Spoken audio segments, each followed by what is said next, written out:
Thanks for coming to this breakout session. As you can see, the session's about securing Windows infrastructure with SaltStack. My name is David Christensen, colleague to the left, or right, your left, my right, is Jeff Builder. And here's our contact information if you want to get in contact with us after this, heckle us, tell us how bad I did. So a little bit about Origami Risk. That's who we work for. It was founded in 2008. About 250 employees. Been here about 5 years. When I started, there was only about 30 of us. We're a risk management information system application. What that really is a claim and policy data aggregator, and we standardize that data from various sources so it can be analyzed by risk managers. And we've expanded our platform to include third-party administrators and brokers and insurance carriers. We are deployed 100% in the Amazon cloud. We have been since day one. We have multiple VPCs in multiple regions, and that's across East, West, and even GovCloud. The environment is a .NET framework shop.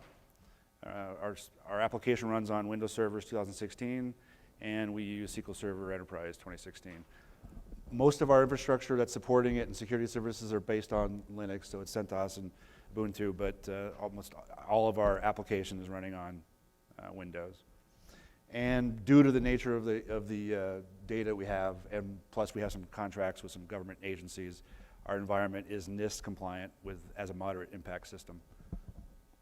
And as you can see in red, we manage a lot of client data. We have about 300 EC2 assets and growing, and that's spread across the entire VPCs that I mentioned. There's about 12 people on what we consider the IT operations team, but only 5 that are focused on infrastructure and security. And that's kind of the breakdown right there. So we've been using Salt for about 4 years. We brought it on because it does really good with managing Windows, and obviously with the Salt Cloud, it helps manage our Amazon infrastructure. We use it as a workhorse, so it's doing DevOps, IT Ops, and most recently SecOps, even before the announcement the other day. So we use it really to automate any and all workflows. And sort of our mantra is anything we've got to do more than once, we automate it. So we consider this a global issue. I mean, my background isn't Windows. We manage it, but I'm not a Windows sysadmin. Neither is Jeff. So we consider, securing Windows infrastructure very difficult. It's a really complex undertaking, especially being in the cloud. A lot of things we could do very easily in a Linux environment we can't do very easily in Windows. So we've been trying to figure out ways of automating. And what this talks about is the painful existence of patching Windows servers. So our issue really with patching was that our patching method right now, had a high administrative cost. Patching was somewhat manual. People would generate scripts, but the transition from identified missing patches across the entire environment and making it something that could actually be done was pretty complex, and the time to actually complete it was difficult. Sometimes it would take longer to create the plan than it actually did to execute it. The other big issue was that our vulnerability scans weren't automatically actionable, so the security team would do a report, and then someone would have to interpret that report and then actually create something from it, like a script. And the other big issue was that the vulnerability reports and the Windows update, if you ran it even with, say, PowerShell, they rarely matched. So the vulnerability management system would say, here's your patches you're missing, and then Windows would say something completely different. So we'd have a lot of inconsistencies, and there was confusion on the actual state of patching in our environment. And I guess really the patching process in and of itself caused a lot of delays. I mean, I already kind of mentioned that, but that was, it led to what we call whack-a-mole. I mean, it was constantly trying to get through a set of patches and then find out, here comes Patch Tuesday, a new set, start back all over again. So we had some initial ideas on how to solve the problem. Easy thing would have been to expand our current use of scripts, but it didn't eliminate the administrative burden. It wasn't scalable, and it really did limit who could actually perform patching. You really had to have somebody that was really proficient in whatever language you're using, whether it was Python or PowerShell or whatever. Because we're in Amazon, we took a look at Amazon patch management, but it wasn't granular enough. One of the biggest problems we had was you couldn't schedule reboots. So you could schedule the actual patch, the patching to occur, but you wouldn't know when it was going to do the reboot. It would tell you we're going to reboot, but you couldn't plan around it. And with our workflows and the way our system works, it just didn't work for us. WSUS was another thing we looked at, but it was another system to maintain. We didn't want to have to do that. It was going to maintain the inconsistencies that happen between Windows reporting and our vulnerability management system. And we came to find out that a lot of the integrations that did exist were either weak or broken. So we tried to integrate it with our vulnerability management system, and the integration was broken, so we scrapped that. And then a lot of people, the first thing they actually ask us is, did you look at SCCM? And we're like, that's too complex for what we needed to do. It's an additional cost. Again, another system to maintain, and we figured why, we already have SALT, so why do we need that? So we established some requirements to sort of come up with an idea that would actually work for us. And so we said, here's the breakdown. We need to have the solution that can automate the administrative process, that sort of take the report and make it something that you can ingest or do something with it. We wanted to be able to include Linux OS patching, so if we're going to patch everything, let's have the same system drive all that, with the goal being, the vulnerability management system is telling you what you need to patch. We wanted it to identify the missing patches and actually, go out and get them. We wanted it to support targeting, so we use a lot of tagging in our environment, so we wanted it to be able to support that, and none of the systems that I even mentioned before did that. Or if they did, it was something completely separate. So the system had to be able to retrieve and then stage the patches, and what we consider staging is not only pull them down, but put them on the server that you actually want to patch. And then do that automatically, and doing it without installing. So you can say, I want you to install, but maybe I don't. Maybe I want to do this later on, but I want to have the patches already there because it's a couple gig of patches, and you don't want to have to wait for the download. And then we also wanted the ability, which I kind of mentioned before, we wanted the ability to apply patches without rebooting. That's big. Patching and then rebooting, we looked at it as two separate situations, because a patch could take an hour to install and then you have to schedule that reboot. We'd rather have the patch applied and then schedule the reboot later. We know that obviously the patch may not be in effect, but the longest part was already attained, which is actually installing the patch. And then this is sort of, I think we threw this in here mainly because of the fact that we're using SALT, but we wanted something that could manage prerequisites for workflows. So if we had to take a server out of the environment, it could take care of all the prerequisites, like taking it from the load balancer, shutting off processes, gracefully, notifying the rest of the system that this server's not available, things like that. So the foundation of our solution, obviously, was SaltStack. We use SaltStack Enterprise. We have Minions deployed on every asset, so that made total sense to do that. And I think everybody knows this. It automates, orchestrates, and manages the lifecycle. So that was pretty good given. And then it supports RESTful API integration. We use Rapid7 for pretty much the majority of our security infrastructure. They have a product called IVM, or Inside IVM. It's sort of a Nexpose on steroids. It does a lot of reporting and analysis beyond just a vulnerability scan. So we are using that already in our system to do organizational, security awareness and vulnerability scanning. So that's where the reports were coming from, that we had to do manual translation. And this product, this Insight VM, supports RESTful API integration. So it was almost like a no-brainer to make this work.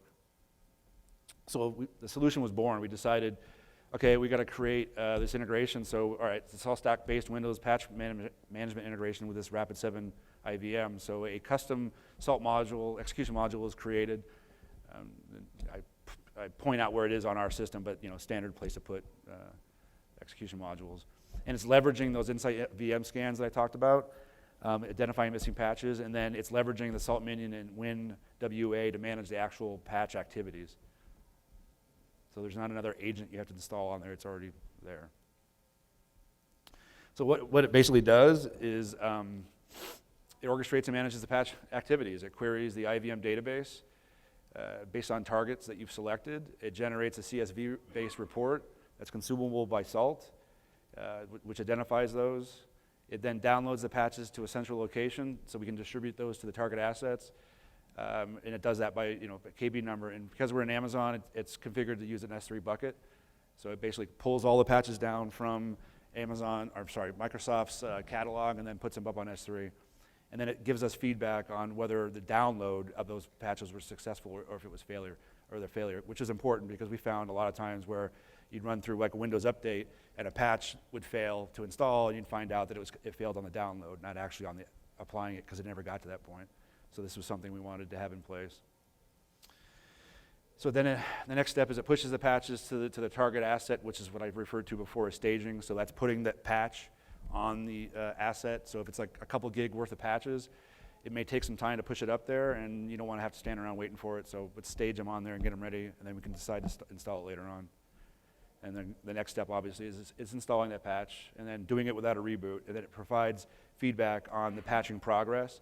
So you can sit there at standard output if you want to watch it. But it also sends it to a report that I'll show how we do it later. And then it reports on failed patches when it's complete. So that's big. You know, when you're doing Windows Update, you have to babysit it. This way, you can kind of step away and then come back and look at a report and see what failed, and it'll tell you what failed per asset, per patch. And then the other big thing was we have a report that gets generated that tells us which assets require a reboot. So not every patch requires a reboot. So we get a list of those servers that require the reboot, and then we can schedule that reboot for a later time. And you know, with a reboot, especially in an Amazon environment, it takes a matter of a couple of minutes, as opposed to the standard patching, which could take up an hour plus a reboot. So we created a diagram to kind of show the workflow. This is the stage 1 workflow where Salt, the asset's been selected, Salt's been told what to do. It retrieves the patch report from IVM. It's a pre-existing vulnerability scan. It can initiate a new scan. And that's a configuration in Rapid7's IVM on how when you sort of outdate an existing scan. But in this case, it's going to pull an existing report from all the assets that you've targeted, and then Salt's going to take that and then reach out to Microsoft, pull those down, and push it to the S3 bucket. And then once that occurs, the next stage is to tell the Minion, hey, these are the patches that you need to download. So now the Minion reaches out to S3 on its own and pulls those patches down. And then this last example, it's not much to it, but it's really just telling the Minion, hey, you've got the staged patches available to you, go ahead and install them. And if you got a reboot, go ahead and do a reboot, or wait and we can do it later. So this is kind of, without showing a command line, this is kind of what it looks like. So this first thing is generating the report, and you can see here, here's how we're executing this custom execution module. We designed it where you can actually, and I'll show the configuration file second at the end, but you can, at the command line, you can target based on a number of different attributes here. We have site name, tag name, group name, and host name. The wildcard, you can see it here, it's set this way, which means that, obviously the entire environment, but if you wanted to target on site name, that's a predefined target set inside IVM, and that's really based on, the way we're using it is VPC. The tag name is an Amazon tag, so we're using it what we call a purpose tag, so here's the purpose of the server. So you want to patch based on a purpose, like say web server. And then the group name is another predefined IVM tagging convention, but it gives you that ability to be more granular. And if you really want to just patch one server, we have the flexibility to going in here and saying, just patch this server's name, and it'll go do that. And then we added this other flag to be able to do log level reporting. So if you want to see a lot more information, you can do it debug, but the standard way of doing it is info. I already mentioned it, but the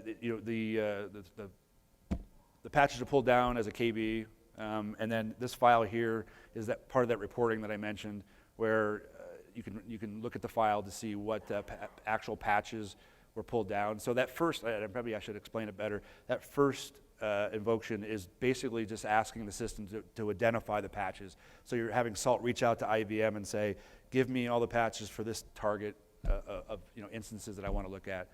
And you can either go ahead and start patching, or if you want, you can review that patch list inside of Salt. It's the same report you see in IVM, but this kind of gives you the ability to feel like you can do everything within Salt, or you can go to IVM and look at all the pretty pictures and graphs. And then because we're using S3, we felt that it was important to be able to purge the S3 bucket each time you're doing patching, because you may not have, there may be some stale patches in there. It was really just trying to be good custodians and cleaning up after ourselves. So we put that function in here to clean up. So you've generated the report. Now you're going to tell Salt to go and pull those patches down to S3. You purged it, pull them down, and it runs through and pulls down the patches. And then you have the ability to verify if there was any failures, and then also what patches were actually downloaded to S3.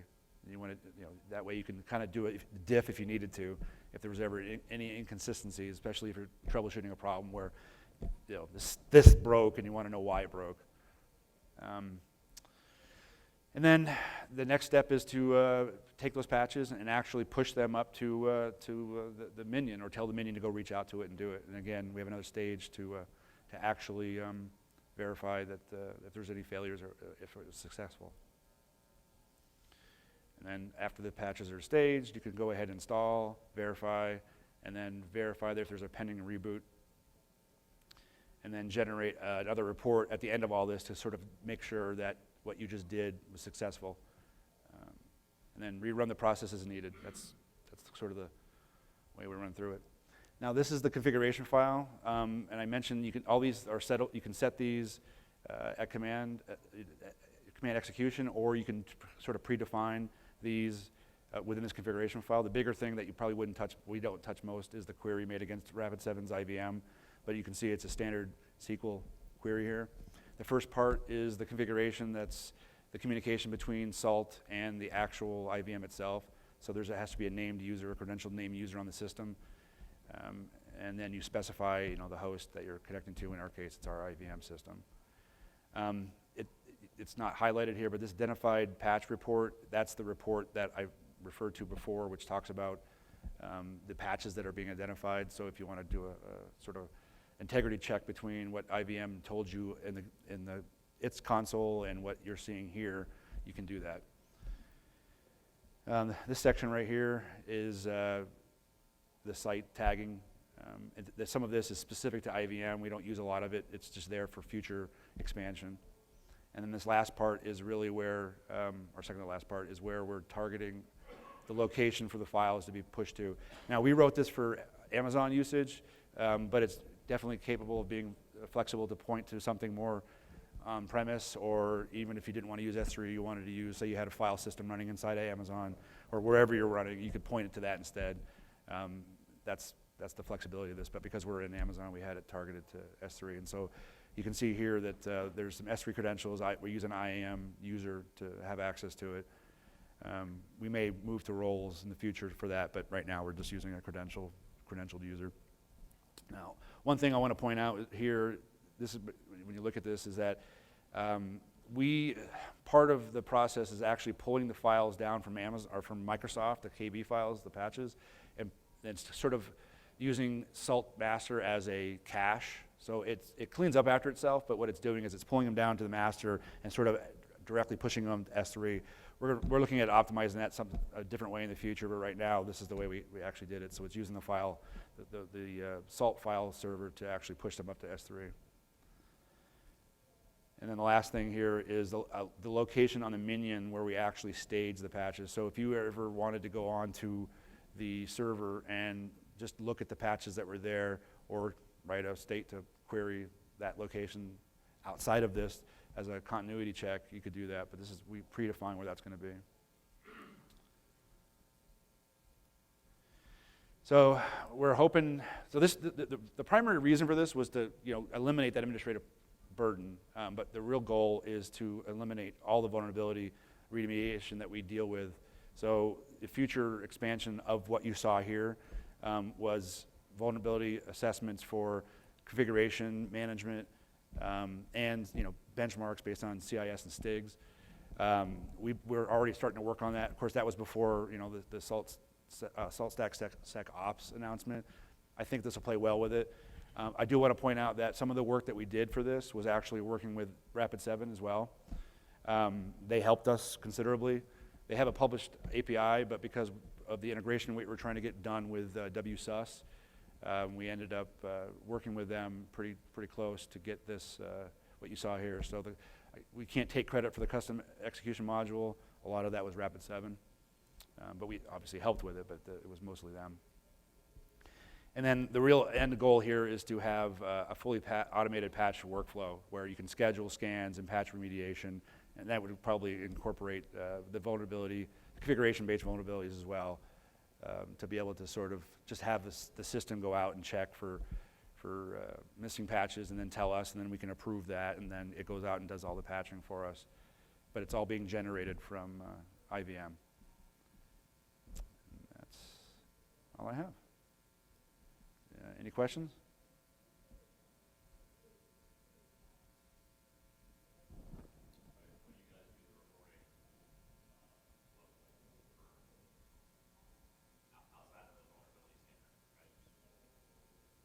What do you mean, like? Oh, okay. So you'll be talking about on Salt. So how do we do the reporting on? Yeah. So yeah, it's a flat file. Yeah. So right now it's a flat file. The goal is to take it another step further, and I mean, I think it'll stay a flat file, but ingest it into something else. Maybe enterprise. I should have said that earlier. The goal was to have this eventually working in enterprise. So a lot of what you're seeing here is, okay, we know enterprise. We're an enterprise customer. We're going to start using this platform that we designed with Rapid7 and Salt to get working. So let's create these files and then figure out later on how to basically put them up inside the console, the dashboard. So that's the goal, is to have that. Again, that was before the SecOps, so that may change. I mean, I don't think it's going to change in the sense of what the end result's going to be, but it's going to change on how we're doing it. So the goal really was to sort of springboard, I think, a little bit of what you're seeing with SecOps, because we had this conversation with Salt last year. We were having the same problem. We're like, we need a way to have Salt ingest this stuff, because we're using Salt to remediate, but we're still doing things manually, and that was a problem. It wasn't a Salt problem. It was just the fact that we've got this product over here that's doing all these scans. How do we get it into Salt to take actual action? And that's what you're seeing here. And so we want it to be enterprise. We don't want it to be command line driven. It's just what it is right now. But I think with SecOps coming the way it is and what they're saying is going to happen next year, I think what you see here, what we've done here, is going to end up being part of that. Yeah. Yeah. Any other questions?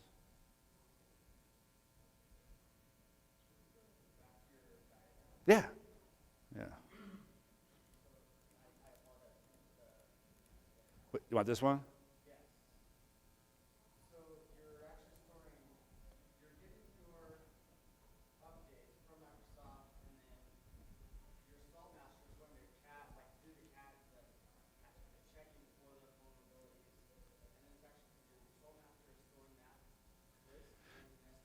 No, so what's happening is Salt is retrieving a report from IVM. So our vulnerability management system has already scanned all the assets and has a report in a database. So what really Salt's doing is querying that database and saying, okay, show me, I have an asset that I've been told I need to go and patch. So give me the patches for that. So it's given a list of all the KBs that are associated with the vulnerabilities that IVM has detected. It takes that and then reaches out to Microsoft's catalog and pulls those down and then stores them on S3 and then tells that targeted minion, here's your KBs, you need to go grab these and install. And that's what it's doing. Yeah. Yeah. And the idea behind this is to basically understand what your risk factor is before and after patching and be able to demonstrate that median time it takes to patch these. Yeah. Keep in mind that this does have a configuration file in the master.d, which specifies access to the database and other S3 items that you could also template and pillarize. Yeah. Yep. Yeah. Yeah. We want it to be flexible. That's what we're trying to do. Yep. Yes. How do you tell it to download from S3? The Minion performs the S3 grabs. They use the Salt module to do that. Yeah. S3.get. Yeah. So we're just basically telling we're telling WA what to do. We're not saying go patch. We're giving it specific instructions.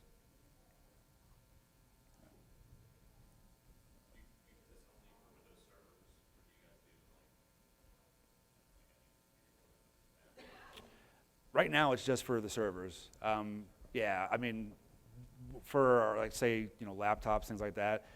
we already have some products that are on there that we're not managing any of that with Salt. That's and most of that environment's outside of this environment that we're managing. But the goal is not from a laptop or end user perspective, but the goal is to have this also doing the same thing for Linux. So it's not going to just be Windows. I mean, obviously we're talking about Windows here, and that's our biggest pain point. But we don't want to have separate systems managing vulnerabilities, patching for all of the environment, and that was what this was trying to solve. Because Tenable, Rapid7, none of them had a product that could take what they're telling you is a problem and actually remediate it. I know there's activities happening. Like I think Rapid7 bought Command last year, so there's probably some things that are, happening on their side, but the problem isn't being solved now. So we're like, we need something that can take that, do it automatically. We don't have to sit there and parse through config files and figure out what servers need to get targeted. And this is what this is doing. It's doing it pretty much automatically. I mean, you saw it, you're stepping through, but we could easily put that into a state and just execute our orchestration state and have it do it all at once. We've been working on this for about 9 months, and it's been working pretty good. So, yeah. And we're looking forward to bringing this in enterprise and using the scheduler that is inherited in Yeah. 5.5. Yeah. So. So yeah. Yeah. Oh yeah. Oh We're yeah. looking forward to that. Yes. Yeah. We just started using ServiceNow, so I think what'll end up happening is going to be it may be where the patching occurs and then a reboot's detected and then a ticket's open because we have to show that we're going to be doing a reboot, and then ServiceNow would then schedule tell Salt, here, I want you to schedule this reboot, and then Salt would go in and do the actual reboot for us. And we're using Salt repository to have all the scripts that have PowerShell, so a lot of our minions will actually call and hash those scripts that we update and refresh and get. Yeah. Yeah.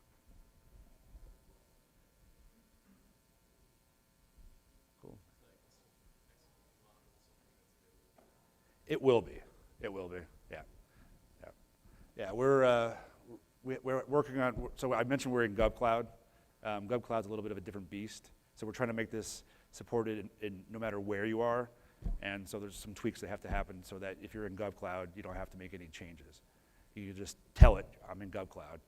Because there's different endpoints, different gateways you got to use. So not everybody has that problem, but that's what we're trying to make sure that's, if anybody else runs into that, they don't have to fix what what we detected, which is if you're using GovCloud, it's a problem. Are there any Rapid7 customers in the audience here? All right. All right. Yeah. Okay. What products? Okay. Yeah. Okay. Yeah. We're using Insight VM. We're using IDR, and we're also using their AppSec dynamic code scanning. So that's why when I said that this is our vulnerability management system, it's for everything. I mean, it ingests everything. So it was important that Salt got that information from IVM, because eventually it'll be, if we detect a configuration problem during, or something that could be remediated from a code scan, Salt, go fix it. That's what we're trying to do. So this is the first stage of that. Patching is everyday occurrence. The other stuff is a little more complicated, but that's the goal, is to have Salt, handling that. And again, with SecOps coming out, they may handle some of that for us already, so we won't have to spend time, creating it. But we'll see how that goes.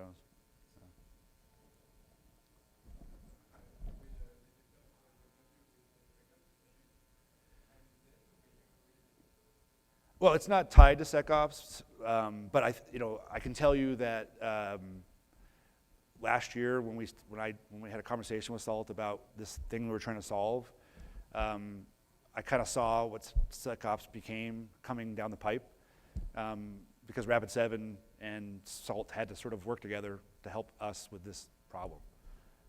They gave us a lot of consultation on how to solve this issue. So I think that's not going to say that that's the reason why SecOps exists, but this use case is exactly what SecOps is there for. I mean, we said this is a pain point. We got to be able to remediate fast. And security, Rapid7's trying to do something like this. And my thought on that is, we're not a greenfield. We're using Salt, so I don't want another automation system in the environment. So I want to see integrations. Not, great for somebody who's not done this before, but we've done this. So give us a product that can integrate. Now they have published APIs, but nobody was doing this yet, so that's why we did it. I think somebody had a question. Just curious about your runner, something you guys wrote. Yeah, it will be available. I mean, it was written for us, but one of the things we said when we first did this, because Rapid7 had to help us on it, because unfortunately I mentioned the WSUS integration. I made the comment about being broken. That's where that kind of stemmed from. We tried to get WSUS to work with IVM, and it just didn't work. So they helped us with this. So we are gonna make it available. It's not. We told them from the get-go, this isn't something we're keeping private or proprietary. It's not. We want to share with the community because this is something that is helping us, and we know it's going to help other people. Yeah, so. And everybody else can add value. And exactly, you can find other ways of making this thing work because it's pretty cool. I mean, as an example, we have our security engineer using Salt, right? Before SecOps even came out, we had a security engineer using Salt, and he's in love with it. So it's been great. Yeah, I'd be happy to help anybody in the Windows channel on the Slack community. Yeah. If you guys have any additional questions. Yeah, definitely reach out to us. I can, if you want to copy it down, our contact information's right here. So reach out to us. We would love to chat and yeah. Yeah.